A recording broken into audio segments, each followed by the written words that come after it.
it seems that we're live. I was typing away there. So thanks everybody for joining us. You're very welcome. And I hope you enjoyed the screening of Mirror Mirror. If you managed to watch it, I know that some people were having some problems with the stream, so apologies for that. But we have made the film available for a short time on our YouTube channel. So if you weren't able to catch it, you can catch it for an hour or two after this discussion. And yeah, I really hope you enjoyed it for those who did.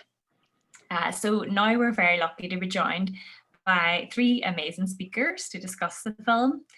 So we're joined by Zemirah Moffat, the director of the film, Maria Rosamojo, who you'll have seen performing in the film, and Chloe Dominique, who will be chairing the discussion. Chloe's an anthropologist of the material cultures of sex at University College London. So I also just wanted to mention that we had originally planned to be joined by Z Devine as well, who isn't able to join us tonight, sadly. So just giving our apologies for the last minute change. So I'm going to hand over to the panel shortly. But I just wanted to say thank you to our partners for the event. So the Royal Anthropological Institute has made the film available from their archive for the streaming tonight as part of Being Human Festival, which is running from the 12th to the 22nd of November. And we've also partnered with Homotopia Festival in Liverpool, and their programme is currently running until the 15th of November all around the city. So yeah, I think I'm going to hand over to Chloe, but I really hope you enjoy the discussion, and we will be on Discord for about half an hour afterwards. If you want to ask any questions, feel free to pop them in Discord and we'll try to get them covered. So yeah, thank you. Thank you. Hello. Hi, everyone watching. Thank you so much for that introduction. It's so great to see you both again. You too. And it was really nice to get an opportunity to watch the documentary again too. I guess I'll start really. The only thing to do is start, I guess. Well, yeah, we'll just chat. Yeah, we'll just have a chat. Great. Matter. Just have a little gossip. That sounds right. You two chat and I'll just No. Yeah, we'll just... That's my job, isn't it, Maria, to just sort of like just watch you with a camera.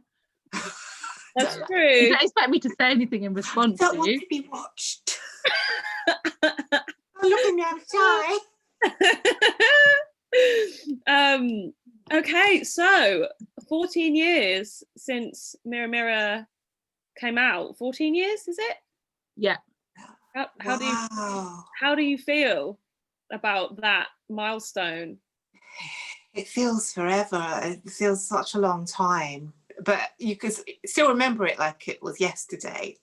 And so much has changed since, and that I find it's part of life. But seeing it still being shown now is kind of odd to me that it's still there. It's like, oh, there I am, but younger, a lot younger. What about you, Zen? Yeah, I think, well, my dad said you're part of history now, and I'm like, thanks, Dad. Bit rude. Bit rude. Yeah, I'm really proud actually that it has kind of kept going, and it is just, so there's obviously something good that we did. Because all these people can't just think it's, you know, it's being watched and it's being taught, and we didn't really do much after it to promote it. So I think I'm really pleased that it's had this opportunity, because I think for me it does tell some really kind of fundamental truths about how human beings relate to each other. And about repression and openness and hospitality and safe spaces, and these things are still true, even if, and you know, Club Whatever, Bar Wotever and Ingo, they were just sort of ahead of the game really, but it was very much needed, wasn't it, Maria, at that time in London? It was the only, and that's the place where I felt at home, because there was no other space. And what's brilliant now is that more and more, well, there's more literacy there's more of a queer literacy happening. So it's easier for me to talk about the film now, or words, and have people understand what I'm saying. And when we were doing it, it was a lot of hard work.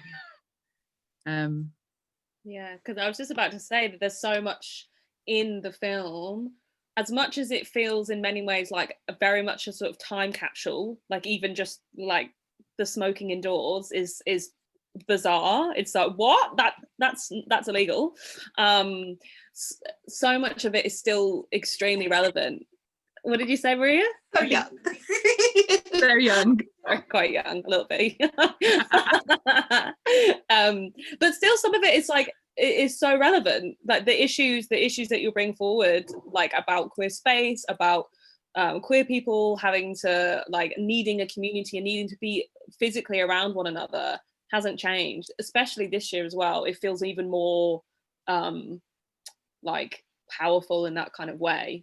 To see a group of people in a club having a nice time together is a little bit like, it's a bit mind-boggling during lockdown 2.0. It's a bit much, isn't it? Yeah, social distancing wasn't a problem in Club Whatever. It really wasn't a problem. It really wasn't. The opposite, in fact, is a problem. Prizing apart. Yeah, socially distancing in queer spaces is never really. They said, my friend Solara said actually that there's a portal happening as we speak, but it started on the 1st. Its high point was yesterday, so as usual I missed it because I'm always late, but apparently it's going on till the end to 29th, and it's supposed to be significant about, about raising awareness, and it's supposed to be, about manifesting anarchy in positive ways. So I think that's really important now, and other people are talking about how, that lockdown is does make you feel like you can't be trapped, but at the same time it's providing other ways to communicate which otherwise wouldn't have occurred before, which I find absolutely, especially for disabled people who for whatever reason can't get out.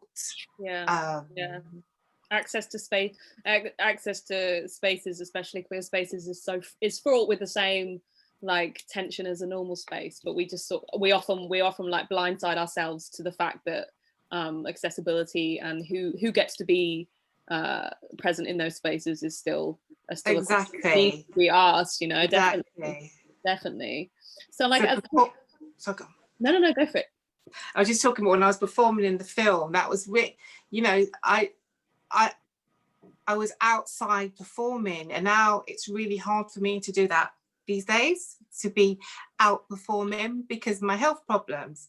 And so it's kind of like, it's like luxury Maria. She was out there doing stuff, but I can still perform now, but I'm I have to be aware of my limitations to do that. So having these kind of platforms to communicate with each other for someone who is a performer and disabled, it's revolutionary to me. And because I'm making a film at the moment, and it's called Witchfinder Phenomenal. But before lockdown, before COVID happened, I wanted to produce something that, because I might not be able to perform on stage like I used to, I could bring to like videos of myself performing and show them, or I could show it online in some way. So those kind of things, and also I could have other actors singing for me instead. So it's kind of like it's kind of like sort of, how do we exist together, and how can we incorporate people who are disabled, have different abilities, so that we can all perform together. Yeah, it's kind of like that queer DIY aesthetic, isn't it? It's like, well, the world isn't going to give us it, so like, what can we do, and what can we create with the resources that we have, and how can we pull in, just before it went live, I was talking about the mutual aid efforts that have happened this year across so many marginalized communities. Like, how can the community pull in together? I think that's really beautiful. So talking about like pulling in together, what was it like, Zem, as an ethnographer myself, who's done ethnography in my own communities? I've always found that there's like quite a specific tension that can happen, which you very bravely like demonstrated in the documentary. What was it like filming basically your friends and wanting to honor the intimate relationships you had, but whilst also producing an objective piece of archival material? It was a long-winded question, wasn't it? Sorry. That was quite a question. There's a really good question on Discord that's less challenging, which is about safe spaces. So maybe we can get back to that in a second. But no, I think it's a really interesting question. Can I ask someone, one of the organisers, to put it in any Discord questions into the Zoom chat? Because I'm not looking at the Discord, but carry on. So each person was different. So I think it was just really important to me, because you'll sort of know, Chloe, and any anthropologists out there, that there's been, from the 80s, 70s, 80s, there was a sort of reaction against the kind of the ethnographer and the voice of the ethnographer, and it was really questioned. And I always found that problematic, how it was taken out of any text, you know, the where the ethnographer is looking from. So it was really important to me to have me and my perspective in the film, and to just work with the dialogue, like with the questions, with the giving and taking. And there were limitations, because I was doing it in academia and I had to deliver the thesis. So everybody who signed up, I was like, look, we can go this far with dialogue, but at the end of the day, you've got to let me submit. You know, there is something. I will do my best not to submit anything that you're not happy with. So that's how it worked. And everybody had their different reactions to it. So some were like, yeah, you can absolutely include that, but please don't include that. And others were like, yeah, just do with it what you want, which is very much people. You know, it's just how people react. So we covered the gamut in the 5 in the different reactions. And it was just, I mean, for me, the most important thing was the friendship. And I didn't eat it, even though it's risky, but good friendship is risky, I think, you know, and good friendship is challenging, and it's good that the film can hold that discord and we not fall apart. So everybody who started on the film finished on the film, and I think that's something to be really proud of, is that we managed to hold the uncomfortability. And I think it comes out in the sort of one of the feedback Q&As is like, yes, it is uncomfortable, that is not my best performance, but I'm happy for it to be on screen because it's in context. And so it was very important for me to try and show that just because something's not perfect, like none of the performers were satisfied with their performances, none of them. It's just because it's not perfect doesn't mean that it's really good work, doesn't mean that it's good, and doesn't mean that we shouldn't be proud of it. So it was just very important for me to show that, and then to open it up to, and then just kind of going, well, what do you think? You know, what do you have any more questions? Like, what do you think? This is the best we could do. And then leave it. So I like that. Do you want me to go and ask the public question? Either, or Maria might have something to say to what I said. She might completely disagree, which she's totally welcome to. Yeah, I do. I think going forward, you know, I talk about hauntology because that's part of my film research, and it is the art of allowing ghosts to come back. But what happens is you've got there's a spectral present. There's a ghost that is with you constantly, and time is past and future, but the ghost of time is always present, though time is impermanent. It's not. So we can learn from so we've got anxieties about, so if we're talking about ethnography and ethics, for example, I think it's really important to learn from what we've done before going future. Like there's people, there's, you know, there's, it always surprises me with ethics and ethnography. People shout out about ethnography being really cool on ethics, but there are people on the queer scene who have been photographers or whatever, doing something, and they're putting things on Facebook, or they're putting their work on social platforms of people before they have transitioned. And to me, without asking permission, that's why I think it's got to be constant dialogue. I'm so enraged by this, because there's, you know, I have friends who've said, I'm really upset so and so's put, and you know, before I've transitioned, or they're using, even if they're queer, they've put work up. And you know, it was 20 years ago. I didn't know it was going to be social media was going to be so invasive. So I think now, if you're going to be making ethnography, you have to be responsible. And I'm not saying you're not at all, but I think it's different. I think there needs to be a complete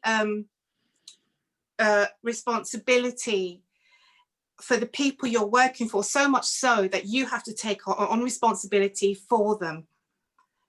And they are part of your contract for whatever you produce. So if you've produced photos, if you've produced films, if we are queer and we want to stay away from colonialist attitudes, this is what we need to do. We need to make contracts that include everybody, you know, equally. To not you know, I know there's a limit to that, but just in permissions, especially over years, over a certain length of time. I think that's really important. I don't know, Sam, what do you think that? Because we had a discussion afterwards, didn't we? No, I think you're inviting someone into your consciousness, and I think consciousness is kind of continues, and it's that sense of how, like, over time, to give that, when you make that initial contract with someone, saying this is kind of for life. It just kind of sprung up in my head, like, a dog's not just for Christmas, it's for life. You know, it's kind of like it is, because I mean, Chloe, you must get it, but when you connect with your research subjects, whatever, you create an emotional bond. You know, there's some things, and emotions are remembered, and they're the things that we keep going, and it is somehow trying to either keep having that conversation, but it's just that recognition that this is, I think the ethics of it is a sort of a moral ethics. Yeah, And definitely. it's not just for a 3.5-year PhD.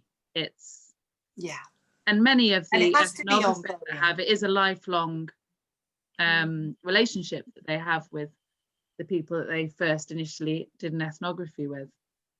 Absolutely, yeah, and it's not just a bureaucratic tick, you know, ticking off the boxes. It's a real process that you need to go through, definitely. I mean, I think as a 20-year-old or whatever, it's difficult to understand that.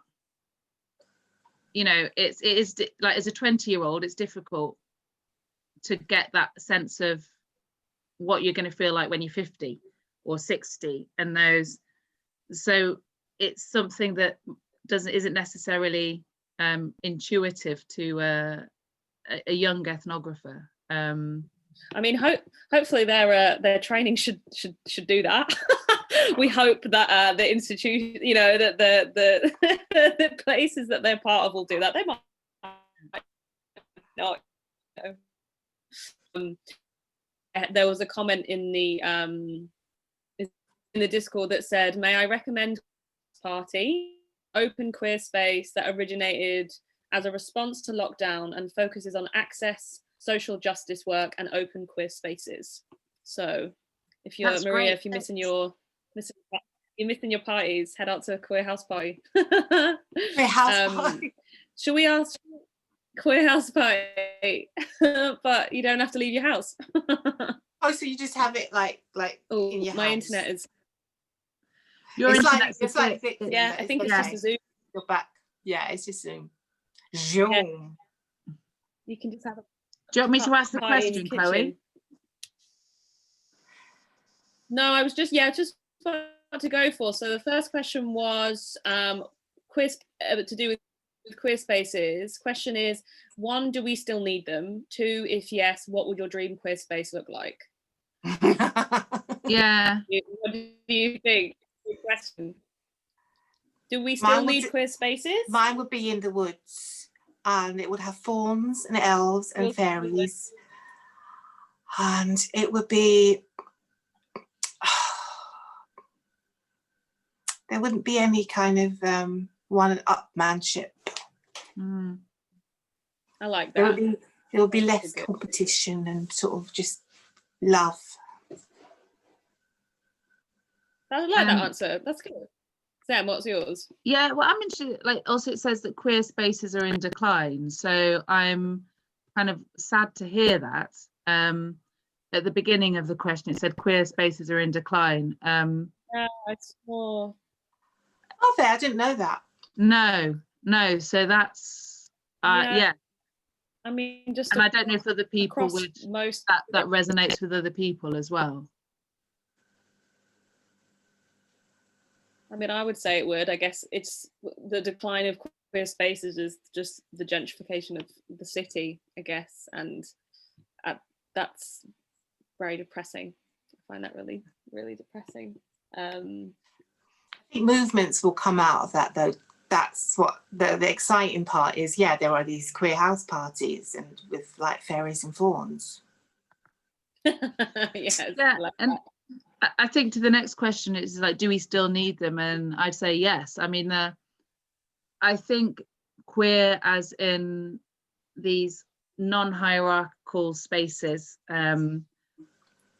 spaces of welcome, spaces of openness, spaces of challenge, spaces of celebration, which is my definition of queer. It's my understanding, and yes, the world needs as many of those spaces as possible. And do you agree with Maria? Huh? Do you agree, Maria? Yeah, what, we should have more queer spaces. Oh, absolutely. But I also think, I don't know. I'm just kind of like, I'm wondering where, I'm worried that the queer spaces have gone. Where have they gone to? And I know you're saying it's gentrification, and I think, because I remember, because I live in Camden, the Black Cat closed.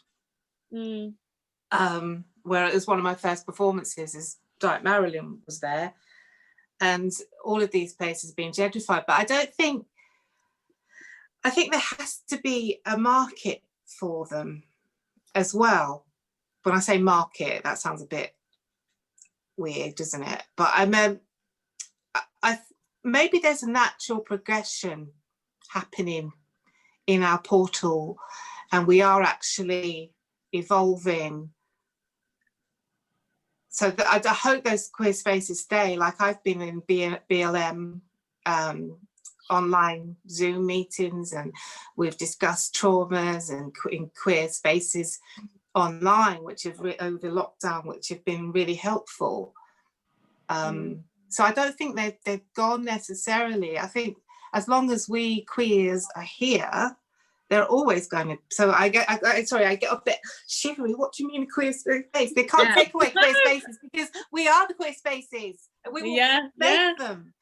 That's very true. Yeah, amen to that. Absolutely. Yeah, and I'm thinking of a really good bookshop that's just near me in Govan Hill in Glasgow, and it's called Category Books, and it's just this wonderful LGBTQ plus book shop. But what is great about it is that it's just glass windows. It's glass windows. And the first thing you come across when you get inside is a sofa, a table, and they've got a dog. And you can just sit there and have a cup of tea. And they've got all your sort of queer magazines, your books, they've got history, they've got secondhand, and on a Monday or Tuesday you can get your hair cut without, mirrors and whatever. And it's sort of, it's been open a couple of years now, and Category Books. And so I just think, and it's what I love about it is that there's no, like when we first did Bar Below or Bar Whatever down below, it was all downstairs and dark, but this is just open, and we have more and more visibly queer people walking on the streets. And just so it's, I mean, it might be just very unique to Govan Hill, Glasgow, but I just think it's worth celebrating that there are spaces happening. You just got to. There are in Brighton as well. Yeah, in Brighton as well. Mm-hmm. Yeah, you just got to find them. Sam, I wanted to ask you if you could talk a little bit more about, you say that documentary filmmaking is like a drag on reality, as gender is a drag. Can you tell us a little bit more by what you mean? Yeah, just I suppose as Maria is performing herself now and dressed up with all this sort of brilliant kind of hair and everything, this isn't a costume, this is real. These are real. Absolutely, it's real. I mean, it's been put together. Yeah, it's been put together with intention and with wit and intelligence and creativity. And I think for me, having studied documentary, the classic documentaries is kind of like, you have, you know, if you've got an academic, there's a bookcase behind, and you know they're performing being an academic. And also how you, exactly, well done, Chloe. Yeah, you are an academic. Academic, yeah. And also the narrative of a documentary, like the one I made before Mirror Mirror, was very much, it was a transition film. This is me before, you know, this is me sort of in my sort of photo album, and it was very much kind of character led, but it was very just classic narrative. It didn't introduce anything, even though I was filming queer spaces. It wasn't, the storytelling wasn't opening it up. And so what I really wanted to do was find a film form that could open up the stories that were happening, which were far more inventive and far more exciting. So I wanted to kind of just parody, just play with the classic documentary film format to comment upon how we can, with intention, sort of perform gender or not. But actually it's this layering and this fabulous turning up and down and side to side and inside out, and that's what I wanted especially to when you for so much of the film feature yourself as sort of person behind the camera, and you make the camera really visible and you make the process so visible. There's no sort of smoke and mirrors. It's like you really see through each kind of intersecting layer of how this process is built up, which I really love that about that. I really love that process and people filtering in and that kind of thing. We have another question from the audience following on from that, Sam. Penelope Precocious says, but by that token, isn't everything drag and all personal presentation is performance? In that case, what is the difference between representing the real versus performance and narrativization? Or is there no difference? I'm going to repeat that. Yes, slowly. Yeah. What is, by that token, isn't everything drag and all personal presentation is performance? In that case, what is the difference between representing the real versus performance and narrativization? So, like, I'm assuming. So, what is just a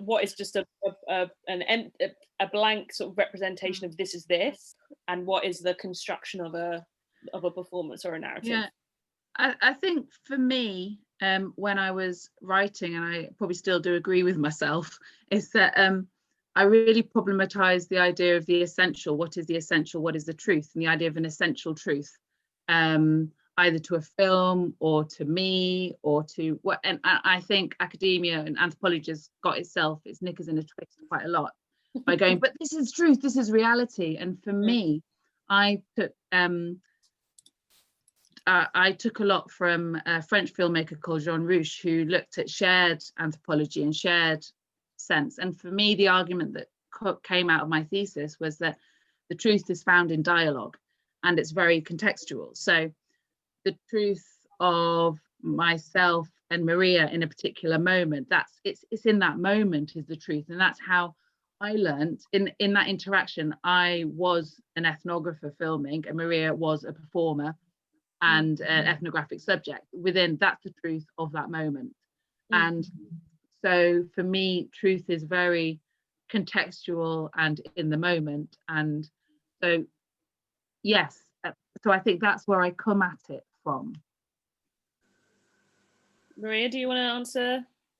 Do you have any thoughts? It's such a loaded question, because well, you have, like, for me, I have I one of my physical problems is I have emotional problems is I have personality disorder. So we're asking what's real and what isn't, and how I perform. So I can, today I am in drag and I'm performing as Fairy Horse Mother. The real Maria wouldn't be wearing makeup today, particularly.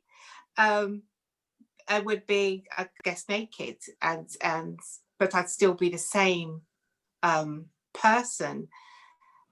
But it's very hard when you're with identity to kind of track where you stand. That's why I love the queer label to identify with, because it is so open. And because I think we're always performing. I think I'm always performing partly because of my health problems as well, because I have such bad anxiety. And so I'm constantly performing. So it's hard to know between the two. So when I'm writing narrative for a character, I'm drawing from my personal essential self to explore that character. So I find it, it's very, very, I don't know if that was the answer to the question. It's not an easy question. It's a complicated thing. And I really like that you were talking about this always performance, because I feel a little bit like that. I feel always like there's always a code switching, or there's always a body language shift, or there's always a language shift, and there's all of these kinds of things that I think especially queer people are really attuned to all the time.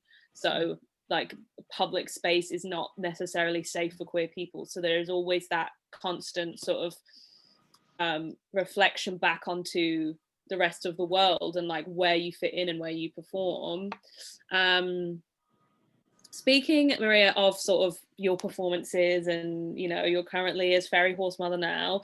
Before we went live, I said Dyke Marilyn, I said she is an icon, and you said she was an icon, she's never coming back. Can you tell me a little bit about like your process of shedding Dyke Marilyn and becoming Fairy Horse Mother? Like what's that been like over the last 15 years?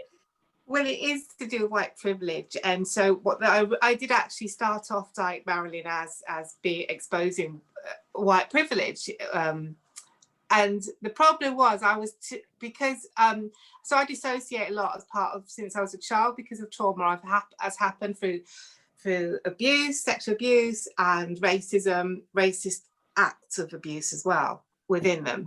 So I dissociate a lot. So what was happening when I was on stage, I'd notice the audience loving Marilyn so much. I mean, they throw knickers at me, bras.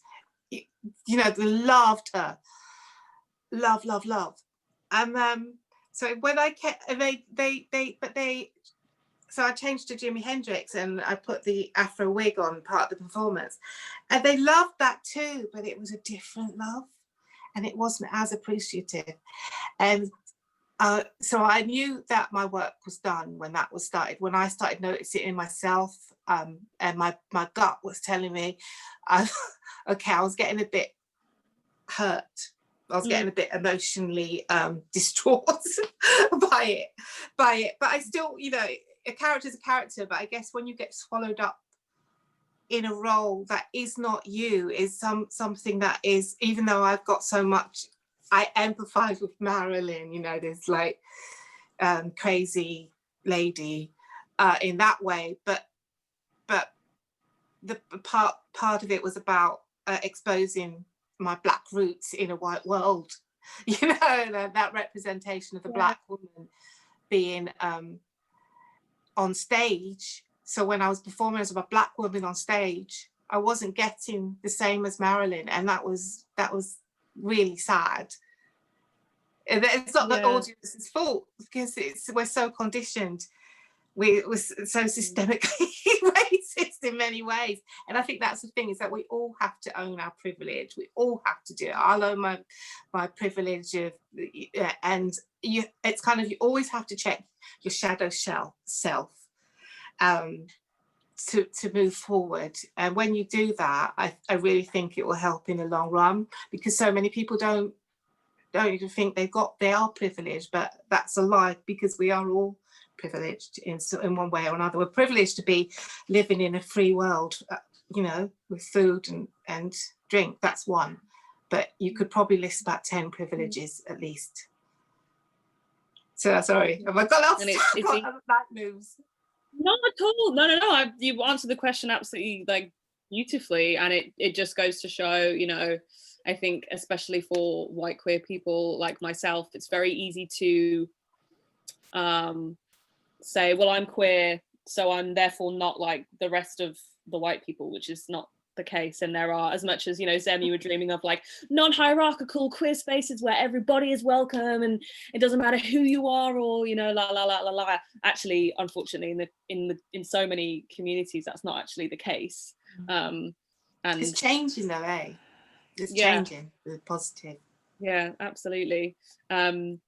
I have another question before I ramble on for more more time than I have. I guess you're enjoying the rambling. I love it. Yeah, I like you. Loving the rambling. Ramble away. 10 out of 10 rambler, great. This question, I suppose, can be for both of you.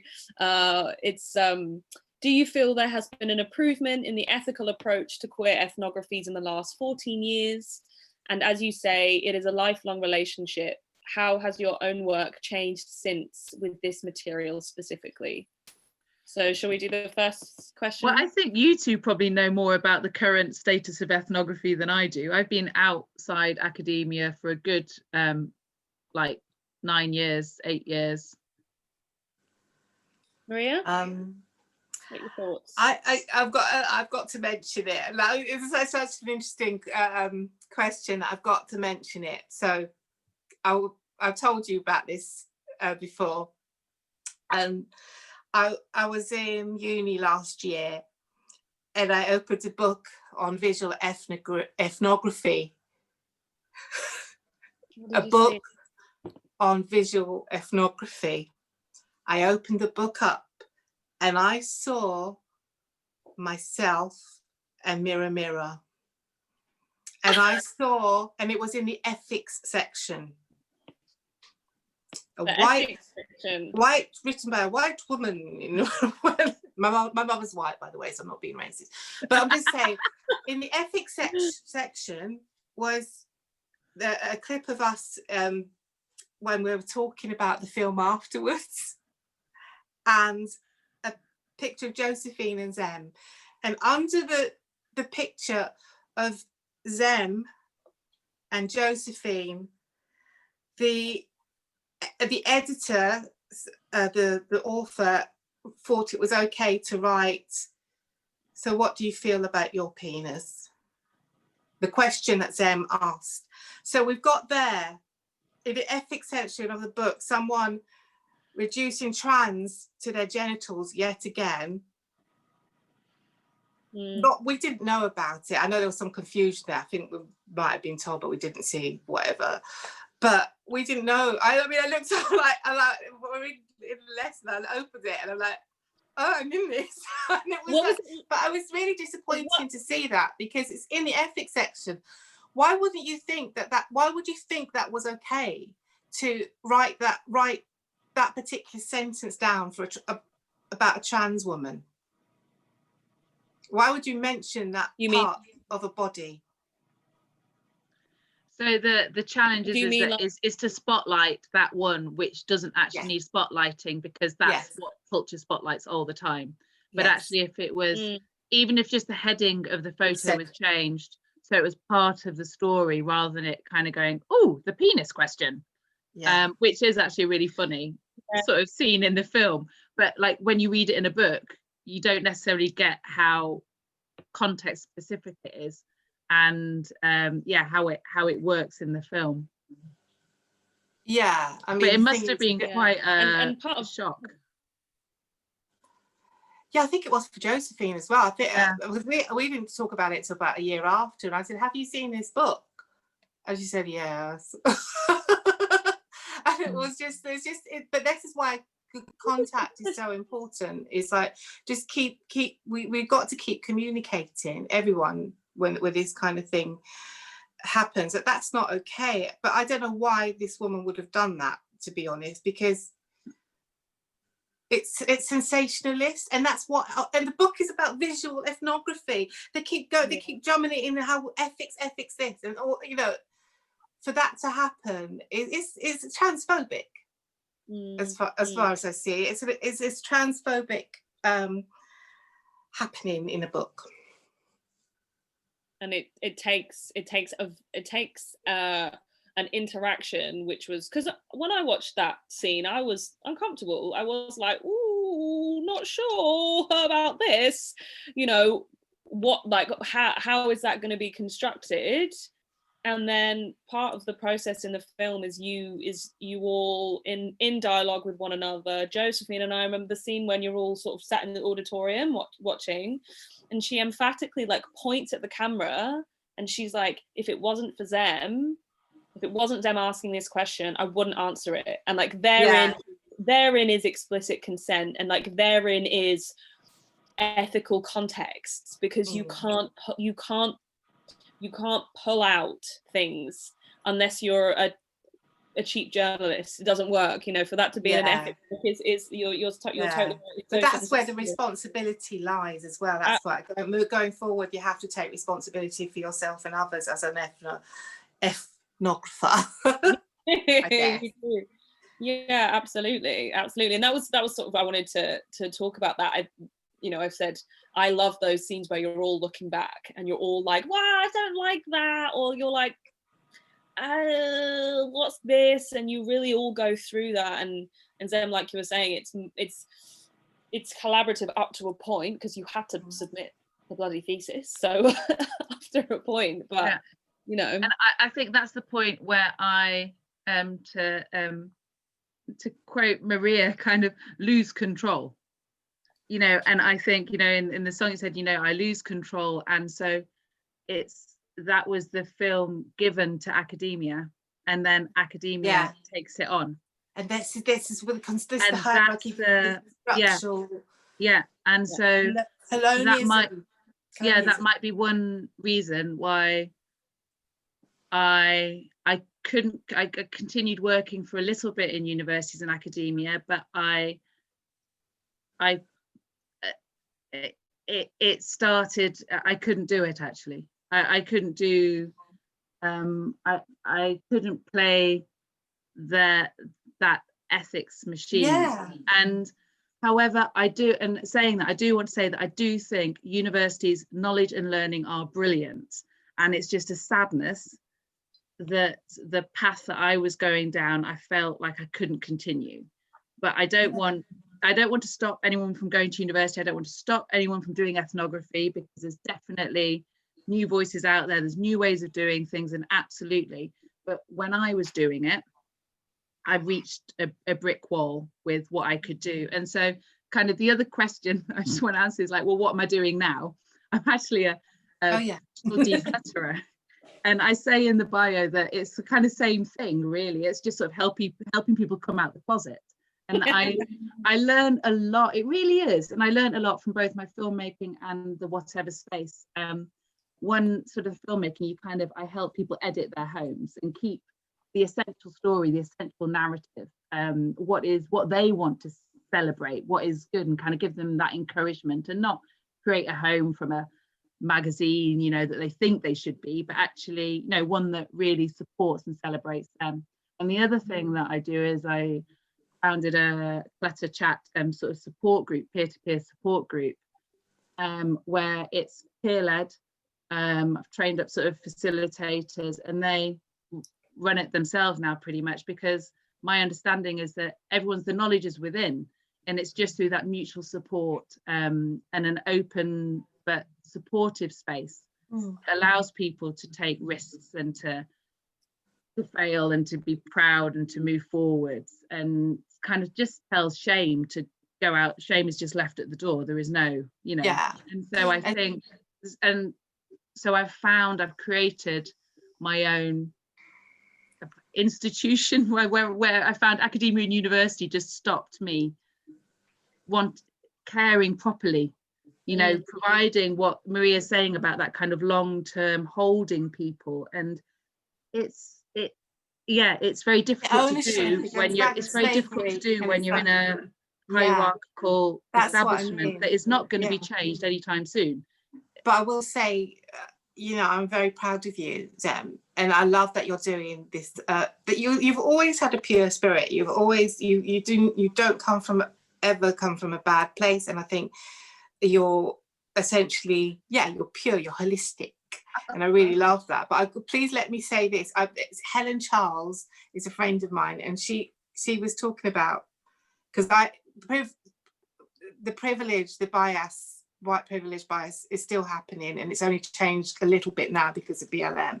But she had a great quote, and she said to me, the privileges of white academia will try to academize their own reasoning for anthropologizing. And I just love that. So she's another queer Black woman like me, and that's what she said on the matter. Yeah. Absolutely. And yeah, I mean, we've spoken about this before, haven't we? Like, academia, and especially anthropology, has a long colonialist violent history. And I don't think that we necessarily, like sort of Zem saying, we don't need to throw the baby out with the bathwater, because there is, like Maria, like the amazing autoethnographic work that you've been doing, and there are some really powerful, phenomenal voices in the academy who are pushing against that constant wave of is changing exploitation. But it has some, it's really got to look at himself in the face, hasn't it, really? What have we got on the chat? Someone said, I think it takes great strength to step away from an institution that has so much cultural capital for this reason. Admiration, Zem. Thank you. That's really nice. That's really, really, really nice. Yeah, my parents didn't really understand.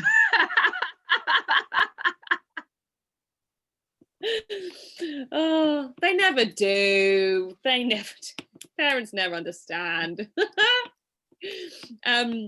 So Zem, there's part of the film where and it's like quite a brief part where you're doing a sort of like reflection. You're doing like a reflective narrative over some scenes, and there's a scene where you yourself are dressing up in drag. Yeah. Where's the footage, and what was your decision to take that out? And is there going to be a Mirror Mirror 2 spin-off of you in drag? Imagine Mirror Mirror 2. Well, is that the scene where I'm taking the face hair off? Yeah, and de-dragging. And I think that's interesting because like the narrative kind of starts, so I'm sort of performing, but then I turn into performing as an ethnographer filmmaker, and that's basically, I'm just there wearing combat pants and anything that will fit like my batteries in, and I'm like, sod everything else. But there is, and actually it is archived now. It's being archived at Bishopsgate Archive. Amazing. So all the tapes over 86.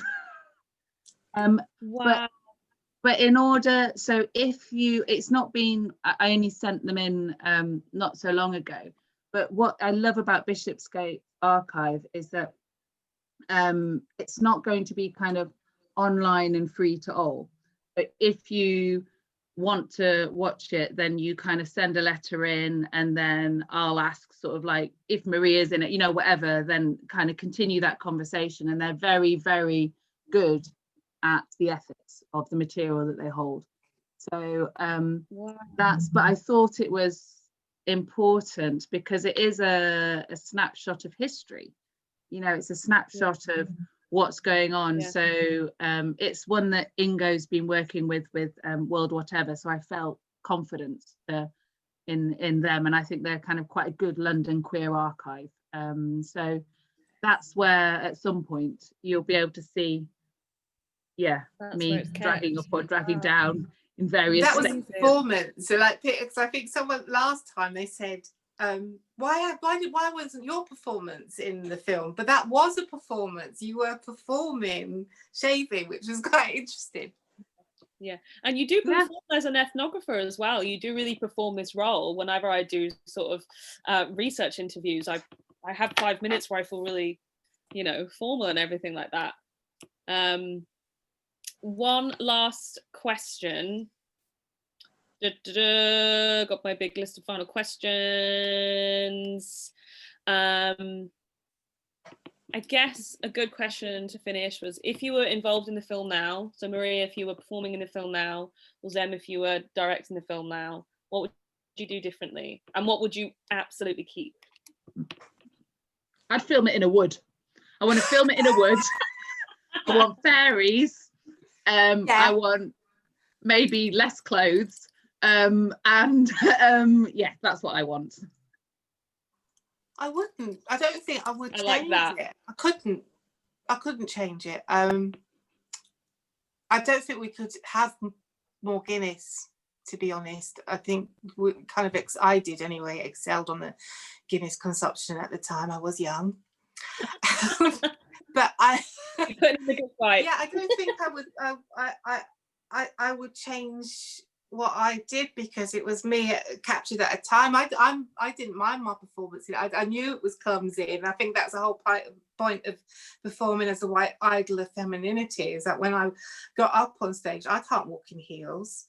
I've got no grace to me walking in heels.